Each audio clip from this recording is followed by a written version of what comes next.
दिल्ली से चमड़ा भेजा संदेश, भैंस चरावा राम नरेश और बाल बनावा कर्पूरी, ये नारा लगाया था।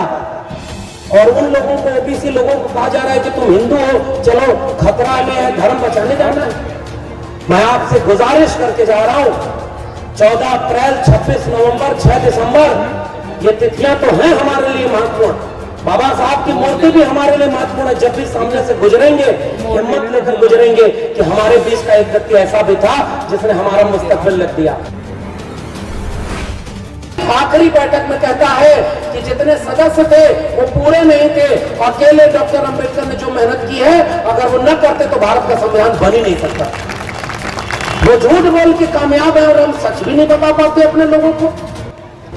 यही लड़ाई है, देखिए, झूठों और सच्चों की लड़ाई है। वो झूठ बोलते हैं, वो झूठ बोलते हैं कि वो देवी देवता और धर्म को बचाने के लिए आए हैं। हमें सच कहना होगा कि अपना धर्म, अपना राज सब तुम अपने पास रखो, हमारे बच्चों की शिक्षा और रोजगार हमें दे दो, आत्मसम्मान हमें दे दो, हमारे महापुरुषों के सपनों का भारत बन जाए। मंदिर को उनको दे दीजिए, मंदिर आपका काम नहीं है। ले जाओ मंदिर में दंगा कराओ अपने बच्चों से। उनके बेटे बेटियां, अगर वो गृह मंत्री बन गया तो उनका बेटा बीसीसीआई का चेयरमैन बनके करोड़ों रुपया कमा रहा है। जितने नेता दंगाई बात करते हैं, उनके बेटे बेटी अच्छे प्राइवेट इंस्टीट्यूट में पढ़ते हैं, विदेश में करोड़ों रुपया कमाते हैं, वो कभी धर्म को बचाने तलवार लेकर सड़क पर नहीं आते हैं। हमारे आपके घर के बच्चों को कहा जाता है, जब वो शिक्षा मांगे, जब वो रोजगार मांगे, जब अपना हक मांगे, तो उसे कहा जाता है कि 80% हिंदुओं तुम खतरे में हो, चलो मस्जिद पर अटैक करना है। और हमारे आपके घर के बच्चे तलवार लेकर चले जा रहे हैं, हम मारे जा रहे हैं और वो मलाई खा रहे हैं। हमें फर्क कहना होगा, ये सच है कि नहीं सही? कितने लोग मारे जा रहे हैं दंगे में, उनकी तरफ से जरा बताइए। चौधरी छोटू राम ऐसे हरियाणा के थे, उन्होंने एक नारा दिया कि इस देश में 90% कमेरा लोग हैं और 10% लुटेरा लोग हैं। ये जंग कमेरा बनाम लुटेरा की है। उन्होंने ये बात कही, उसके पहले बाबू जगदेव प्रसाद रामस्वरूप वर्मा ने एक नारा दिया था। ये नारा केवल इसलिए नहीं बता रहा हूं कि मुझे याद है, ये नारा इसलिए आपके बीच में बता रहा हूं। बाबा साहब ने यूं ही नहीं कहा था कि जाओ इस देश की दीवारों पर लिख दो कि तुम इस देश के शासक हो, ताकि आत्मविश्वास आए कि डरना नहीं है, सीना तान के उन लोगों से लड़ना है जिनसे पुरखे लड़े थे और जीते थे, हमें भी जीतना होगा। इसलिए अतीत की तरफ लौटते हैं जब आप, तो अपनी जड़ों से जुड़ते हैं ना।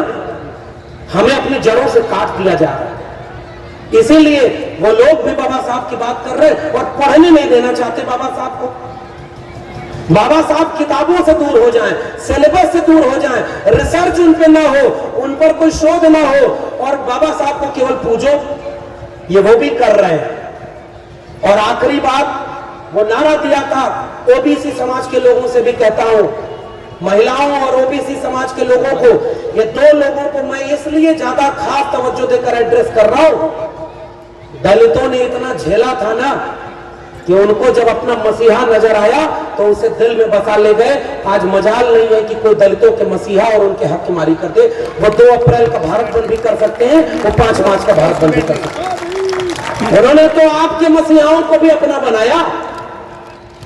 बाबा साहब ने 3 गुरु बनाए थे, तथागत बुद्ध, कबीर और महात्मा फूले, तीनों में से कोई दलित नहीं था। और बाद के लोगों ने बाबा साहब को केवल दलितों का नेता बता दिया।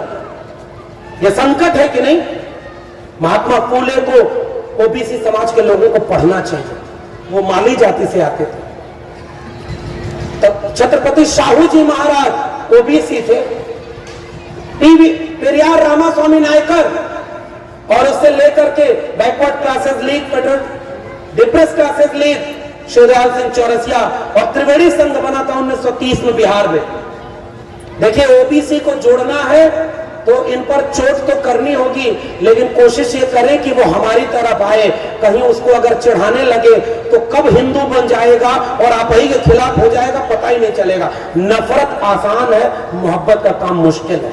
थोड़ा धैर्य रखना होगा, भाषा में विनम्रता रखनी होगी, और उसे पढ़ाना होगा, बताना होगा कि शिवदयाल सिंह चौरसिया ने जब आदि हिंदू सभा बनाई और जब गए ब्राह्मणों से मिलने तो उन्होंने कहा, आओ, हमने आदि हिंदू सभा बनाई है, इसकी सदस्यता ले लो। तो ब्राह्मणों ने कहा हम हिंदू थोड़े ही हैं, हम तो आर्य हैं। शिवदयाल सिंह चौरसिया ने वही पन्ना फाड़ा कि जब तुम हिंदू नहीं तो हम भी हिंदू नहीं। उन्होंने बैकवर्ड क्लासेस लीग का फेडरेशन बनाया। 1948 में उसका सम्मेलन लखनऊ में हुआ और उसकी अध्यक्षता डॉक्टर भीमराव अंबेडकर ने किया था। यह है बहुजन एकता। ओबीसी का इतिहास ही नहीं पढ़ने दिया गया। त्रिवेणी संघ जब बना बिहार में और बाद में अर्जक संघ बना यूपी में, क्या था उसका नारा कि ब्राह्मणवाद की क्या पहचान, गिटपिट बोले करे न काम, मानववाद की क्या पहचान, ब्राह्मण भंगी एक समान। जिसमें समता की चाह नहीं वह बढ़िया इंसान नहीं, समता बिना समाज नहीं, बिन समाज जनराज नहीं। जो जमीन को जोते बोए वो जमीन का मालिक होए। और उस नारे में डॉक्टर लोहिया ने कहा था कि सन सोपा ने बाधी गाढ़ पिछड़ा पावे 100 में 60। उस नारे को जगदेव बाबू और रामस्वरूप वर्मा ने आगे बढ़ाया कि 100 में 90 शोषित हैं, शोषितों ने ललकारा है, धन धरती और राजपाट में 90 भाग हमारा है। 10 का शासन 90 पर नहीं चलेगा, नहीं चलेगा। राष्ट्रपति हो या भंगी की संतान, सबको शिक्षा एक समान, सबको शिक्षा सबको काम, वरना होगी नींद हराम। सबको शिक्षा दे न सके जो, वो सरकार निकम्मी है। जो सरकार निकम्मी है वो सरकार। हमारी लड़ाई का एक हथियार है शिक्षा। शिक्षा ही मानसिक रूप से गुलामी दूर करेगी और उसी शिक्षा को बेच दिया है इन देश बेचने वालों ने। यह आखिरी बात कह करके आपसे एक शपथ लेना चाहता हूं। जिस दौर में दुनिया कोविड से लड़ रही थी, हमारे यहां कुछ लोग कह रहे थे गोबर खा लो, गौमूत्र पी लो, फिर हॉस्पिटल बंद कर दो। हॉस्पिटल में क्या इलाज है? एक ब्राह्मण दूसरे घर में जा करके वहां लोग हाथ जोड़ के बैठे हैं कि बेटा फेल हो गया, क्या होगा? तो ब्राह्मण ने कहा इसका पतरा देख रहा हूं और मुझे लग रहा है कि इसकी दशा, ग्रहों की दशा ठीक नहीं है, तो हवन करा लो, ये दशा ठीक हो जाएगी। और हवन करके दान दक्षिणा लेकर चला आया। बेटा साथ गया था। बेटा आकर पूछा कि पिताजी हमें नौकरी क्यों नहीं मिल रही है, हमारी भी ग्रह दशा ठीक नहीं है क्या? तो ब्राह्मण नाराज होकर बोला चुप नालायक, तुझे तो आरक्षण की वजह से नौकरी नहीं मिल रही है, ग्रह दशा तुम्हारी थोड़ी खराब है। हमारे पूर्वांचल में एक नारा था, लोग जाकर ब्राह्मण से शिकायत किए कि एक गधा है, कुछ बच्चों ने उसको जान ले ली है, क्या होगा पंडित जी? उन्होंने कहा अरे गधा मारना तो बहुत बड़ा पाप है, गुनाह है, अब तुम्हें हवन कराना होगा, इस पाप से मुक्ति मिलेगी, और ये कराना होगा, इतना खर्च होगा। बड़े नाराज हुए। धीरे से एक आदमी ने बोला पंडित जी जिन बच्चों ने गधे को मारा है उसमें आपका लड़का संतोष भी है। पंडित जी खड़े होकर कहे कि 2-4 लइकन में एक संतोष, गधा के मरले में कौनो न दोष। तुरंत इतिहास बदल गया। ये लोग हमारी पीढ़ियों को गुलाम बनाए थे। तृतीय रत्न नाटक लिखा है महात्मा फुले ने, और उस नाटक के रेफरेंस से कह रहा हूं। एक आदमी बहुत गरीब था, वो ब्राह्मण के पास जाता है। ज्योतिबा फुले लिखते हैं कि वो ब्राह्मण उससे कहता है कि तुम्हारे जीवन का सारा संकट इसलिए क्योंकि शनि ग्रह की दशा ठीक नहीं है। वो आदमी कहता है कि हुजूर कैसे होगी सही? उन्होंने कहा हवन करा लो। कितना खर्चा आएगा? 10,000 रुपया। आदमी कहता है इतना पैसा तो नहीं है। तो ब्राह्मण कहता है चलो सेल लगा दी, 50% डिस्काउंट, 5,000 रुपया में हवन करा दूंगा। वो आदमी कहा नहीं 5,000 भी नहीं दे पाऊंगा। फिर ब्राह्मण बोला कि अच्छा 100 रुपया 1,000 रुपया दे दो, कुछ दिन के लिए शनि ग्रह को ठीक कर देता हूँ, जब पैसा हो जाएगा तो बड़ी वाली हवन करा लेना। वो आदमी खड़ा होकर कहा मेरी जेब में एक फूटी कौड़ी नहीं है। ब्राह्मण नाराज होकर कहा जब तेरी जेब में एक फूटी कौड़ी नहीं है तो जा बच्चा, शनि तेरा कुछ नहीं बिगाड़ सकता। ऐसे ऐसे नमूनों से हमारे देश में मानसिक गुलाम पैदा किए गए। एक आदमी खजूर के पेड़ पर चढ़ा, ऊपर से देखा तो इतने ऊपर से उतरेंगे कैसे, डर लगी। उसने हाथ जोड़ा, हनुमान जी ताकत दे दो, नीचे उतर जाऊंगा, मंगलवार को एक लड्डू चढ़ाऊंगा।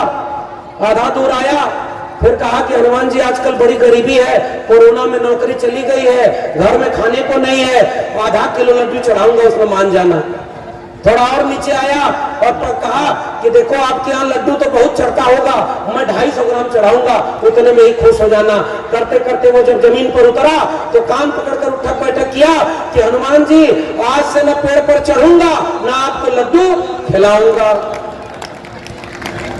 ये तर्क और विज्ञान की बात। हमारे पुरखों ने तर्क, विवेक, वैज्ञानिकता की बात की थी। हमारी पीढ़ियों को धर्म के अंधे कुएं में ढकेला जा रहा है। यह फर्क है हमारे और उनमें। इसलिए आपसे अपील करने आया हूं कि उसी कोविड काल में 3 कानून लाए गए थे। 3 कृषक कानून, 3 श्रमिक कानून और नई शिक्षा नीति। बाबा साहब आज होते तो जैसे किसानों का कोड़ा लिखने वाले फूले और किसानों को उसका हक दिलाने वाले डॉक्टर अंबेडकर किसानों के कानून के खिलाफ सड़क पर खड़े होते, वो नहीं थे, फिर भी जागरूक लोग थे, तो बाबा साहब उन तस्वीरों में, उन आंदोलनों के चेहरे बने हुए थे। CA/NRC का आंदोलन जब हुआ तो उस आंदोलन में सबसे बड़ा चेहरा अगर किसी एक नायक का था तो मुसलमानों के हाथों में भी जो तस्वीर थी वो डॉक्टर भीमराव अंबेडकर की तस्वीर थी। इस देश में किसान, मजदूर, नौजवान सारी लड़ाइयों में जिस नायक को आजादी के बाद दफन कर दिया गया था वो मिट्टी फोड़ कर बाहर आया, पढ़ाई और लड़ाई की आवाज में बुलंद हुआ और आज 2022 तक आते आते उस एक नायक के करोड़ों लोग मानने वाले हैं। वह आंदोलनों का नायक बनकर उभरा है, उसका नाम है डॉक्टर भीमराव अंबेडकर। तो भगत सिंह, अंबेडकर, बिरसा, फूले, पेरियार की विरासत हमारे पास है। और हमको कुछ लोग डराते हैं कि माहौल ठीक नहीं है, लोग UAPA लगा देंगे। यूपी में हूं, अभी घर भी जाना है, यहां बुलडोजर भी चल जा रहा है। भारत का संविधान बड़ी मुश्किल से बना था। उस संविधान में एक स्वतंत्र न्यायपालिका थी। भारत के उनमें लिखा हुआ है कि शास्त्रों में लिखा है कि अपराध से घृणा करो, अपराधी से नहीं। आज अभी तय भी नहीं हुआ कि अपराधी गुनहगार कौन है। बुलडोजर चलाया जा रहा है, गोली मारी जा रही है। भारत का संविधान कहां बचा? ईवीएम से चुनाव हो रहा है, बटन दबाओ, अगर ईवीएम गलत हो तो चुनाव में वोट सारा कमल के फूल पर ही जा रहा है। भाई गलती से वोट एक आध बार निर्दलीय उम्मीदवार को क्यों नहीं चला जाता? ये कौन सी गलती है कि हर बार वोट तुम्हें ही जा रहा है? चुनाव आयोग ने चुनाव ढंग से कराया क्या? क्या भारत का संविधान वहां बचा हुआ? इस देश में सुप्रीम कोर्ट का जज आज फैसला सुनाता है कि मंदिर वही बनेगा और कल जाकर राज्यसभा में शपथ लेता है। जिस देश के सुप्रीम कोर्ट में 85% बहुजनों के 85% छोड़िए 5% भी जज ना हो, वो कौन सा राष्ट्र है?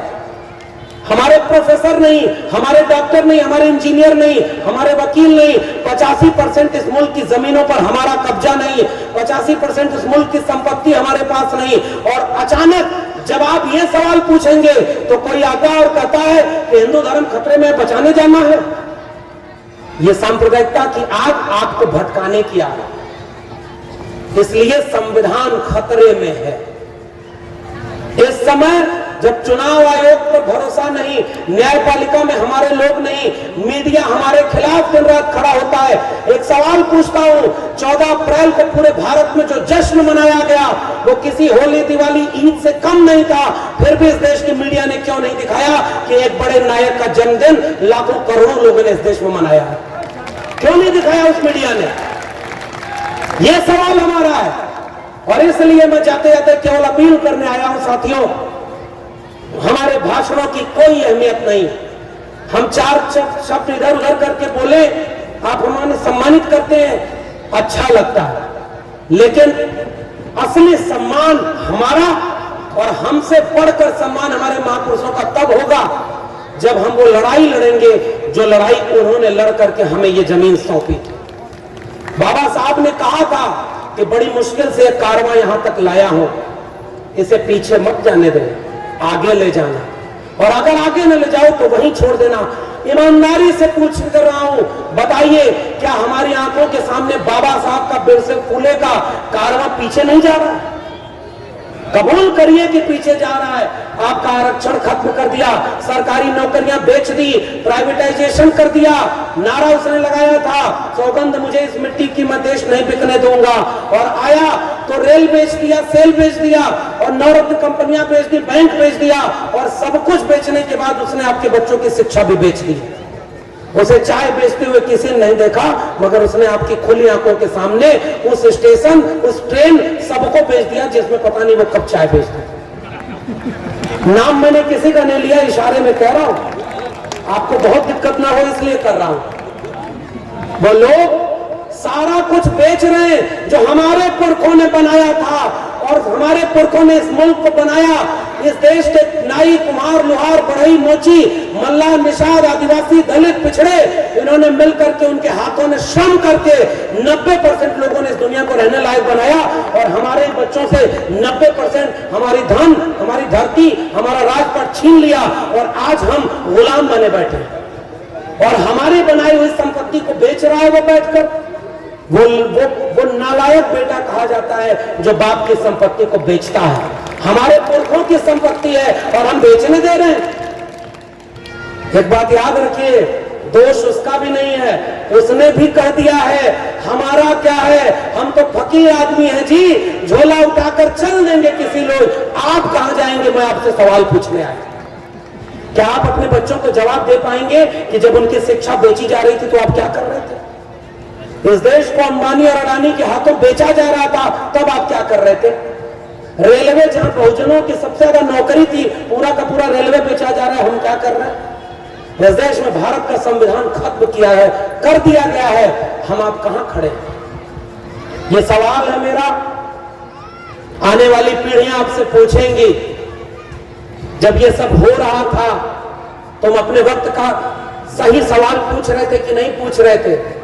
मैं कहूंगा कि हाँ, कुछ लोग थे जो हमें भी हिम्मत दे रहे थे कि बुलडोजर और यूएपीए से मत जड़ो, जेल जाने से, गोली खाने से मत डरो। हमारे नायक का नाम भगत सिंह है, जिसने फांसी के फंदे को 23 साल की उम्र में इसलिए चूम लिया था, जिसे अपने खत में लिखा कि जीना तो मैं भी चाहता हूं, मगर ऐसी जिंदगी नहीं जीना चाहता गुलामों की। मैं शहीद इसलिए होना चाहता हूं क्योंकि मेरे लहू का एक एक कतरा इंकलाब लाएगा। आने वाले वक्त में अपनी माएं अपने बेटों को भगत सिंह बनाएंगी। ईमानदारी से पूछ कर रहा हूं, बताइए आज कितने लोग अपने बच्चों को भगत सिंह बनाना चाहते हैं? आज तो सब चाहते हैं अम्बेडकर भगत सिंह पैदा हो, अपने घर में नहीं, पड़ोसी के घर में पैदा हो। हमारी चालाकियों ने हमसे बहुत कुछ छीन लिया है। इसलिए आपका यह अपील आपसे मैं करने आया हूं, हमारी आवाज जब तक है तब तक बोलेंगे। हमारे पुरखे उनके पुरखों से, गोडसे, गोलवलकर, हेडगेवार से और दीनदयाल उपाध्याय और तमाम लोगों से तब नहीं डरे, बिरसा, फुले, अम्बेडकर बनकर खड़े रहे, तो ये डरपोक लोगों से हम डर जाएंगे क्या? हम आंख में आंख डालकर फुले, अम्बेडकर, पेरियार की बात करते रहे थे, करते रहे, और जब तक बोलने की ताकत है तब तक करते रहे। बाबा साहब ने कहा था जिंदगी लंबी नहीं बड़ी होनी चाहिए। हम केवल तस्वीरों से नहीं, अब जंग को क्रांति तक ले जाने की जरूरत है। आइए ओबीसी समाज के लोगों, तुमसे पूछा था मैंने कि मैंने जब आरटीआई लगाई तो इस देश के 45 केंद्रीय विश्वविद्यालयों में 2019 तक तुम्हारे प्रोफेसर 0 थे। तुम्हारे जज नहीं है, तुम्हारे वकील नहीं है, तुम्हारे डॉक्टर, इंजीनियर नहीं है। तो ओबीसी समाज के लोगों बताओ, तुम हिंदू थे तो तुम्हारा हक किसने मारा? दलितों बताओ तुम्हारा हक किसने मारा? आदिवासियों बताओ तुम्हारा हक किसने मारा? वही 10% लुटेरा लोग हैं जिन्होंने 90% संसाधनों पर कब्जा किया। इस समय लेटरल एंट्री हो रही है। जानते हैं लेटरल एंट्री का मतलब क्या होता है? लेटरल का अर्थ होता है पीछे दरवाजे से, चोर दरवाजे से। और इस देश में सबसे बड़ा इम्तिहान है यूपीएससी आईएएस बनने का। इस देश में पिछले 3 साल में 340 लोग लेटरल एंट्री से बिना परीक्षा दिए, बिना इंटरव्यू दिए आईएएस ज्वाइंट सेक्रेटरी बन गए हैं। और उन 340 में से एक भी दलित, पिछड़ा, आदिवासी नहीं है। ये कौन सा हिंदू राष्ट्र है, मैं तुमसे पूछना चाहता हूं। अगर दलित, पिछड़े, आदिवासी भी हिंदू हैं तो जहां आरक्षण लागू नहीं है वहां हमारे लोग क्यों नहीं है भाई? मीडिया में आरक्षण नहीं, मीडिया में कितने ब्यूरो चीफ दलित, पिछड़े, आदिवासी हैं? सुप्रीम कोर्ट में आरक्षण नहीं है, बताओ कितने जज दलित, पिछड़े, आदिवासी हैं? तुमने दिन रात केवल आरक्षण को गालियां दी हैं, हमारे लोगों को अपमानित किया मेरिट के नाम पर। यह लेटरल एंट्री नई शिक्षा नीति के पीछे से चोर दरवाजे से आ गई है। हम जैसे प्रोफेसर लोग बन गए, आने वाली पीढ़ियों में अब आपके प्रोफेसर भी नहीं बनेंगे। 90 से 95% अभी भी इस देश के कुलपति, प्रिंसिपल, वाइस चांसलर सारे सवर्ण बने बैठे हैं। हमारे लोग तो वहां है ही नहीं। ये आज के सबसे बड़े सवाल थे। पुरखों की लड़ाइयों को हमारे सामने सौदा किया जा रहा है। बाबा साहब की मूर्ति तो बनेगी, लेकिन उनके सपनों का भारत नहीं बनेगा। यहां खड़े हैं हम, इसलिए जाते जाते आपसे केवल एक अपील करके जा रहा हूं कि जब जब भी स्याह रात नाम लेती नहीं ढलने का, यही तो वक्त है सूरज तेरे निकलने का। लाख बुरी परिस्थितियां हो मगर उससे बुरी नहीं है जो ज्योतिबा फूले ने झेली। लाख बुरी परिस्थितियां हमारे सामने हैं मगर उससे बुरी नहीं है जो डॉक्टर अंबेडकर ने, माननीय कांशीराम ने झेला। वैसी परिस्थितियां नहीं है। ओबीसी समाज के लोगों ये बात जहां तक जाए पहचान के बताइएगा। उत्तर प्रदेश में मुख्यमंत्री थे राम नरेश यादव और बिहार में मुख्यमंत्री थे कर्पूरी ठाकुर, और दिल्ली से बैठकर कुछ लोगों ने नारा बनाया था, दिल्ली से चमड़ा भेजा संदेश, भैंस चरावा राम नरेश और बाल बनावा कर्पूरी, ये नारा लगाया था। और उन लोगों को, ओबीसी लोगों को कहा जा रहा है कि तुम हिंदू हो, चलो खतरा में है, धर्म बचाने जाना है। मैं आपसे गुजारिश करके जा रहा हूं, 14 अप्रैल, 26 नवंबर, 6 दिसंबर, ये तिथियां तो हैं हमारे लिए महत्वपूर्ण। बाबा साहब की मूर्ति भी हमारे लिए महत्वपूर्ण है। जब भी सामने से गुजरेंगे हिम्मत लेकर गुजरेंगे कि हमारे बीच का एक व्यक्ति ऐसा भी था जिसने हमारा मुस्तकबिल लिख दिया। मगर आइए मूर्तियों, तस्वीरों के दुरुपयोग करने वाले नेताओं को भी पहचाने और बाबा साहब फूले, अंबेडकर, पेरियार, बिरसा को किताबों के जरिए ले चले सड़कों तक। अब इस देश को अगर कोई बचा सकता है, भारत के संविधान को कोई बचा सकता है, भगत सिंह, अंबेडकर बचा सकते हैं, बिरसा, फूले बचा सकते हैं, अब्दुल कयूम अंसारी, आसिम बिहारी बचा सकते हैं, सावित्रीबाई फूले, फूलन देवी बचा सकते हैं, मंडल कांशीराम बचा सकते हैं। जड़ों की तरफ लौटिए, क्रांति का आगाज करिए, तब जाकर के हम कुछ बदल पाएंगे। बहुत बहुत धन्यवाद, आपने मुझे मौका दिया। आप सभी को मैं आपसे ये बात कहने आया हूं कि जंगल में आग लगी, एक चिड़िया पानी डाल रही थी चोंच से, बाकी लोग हंस रहे थे कि ये क्या कर रहे हैं।